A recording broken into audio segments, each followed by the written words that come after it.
প্রথম যেদিন তোমায় দেখি মুগ্ধ চোখে চেয়ে থাকি,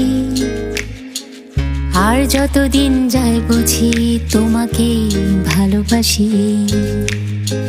রঙিন কিছু বাতাস ছিল আমাদের আশেপাশে, এরপর দিন কাটে শুধু তোমাকেই ভালোবেসে।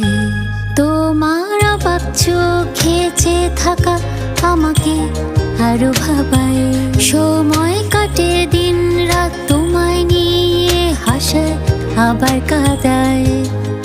অনেক কিছু বলবো বলে যখনই ছুটে আসি, সব কথা হারিয়ে বলি তোমাকে ভালোবাসি।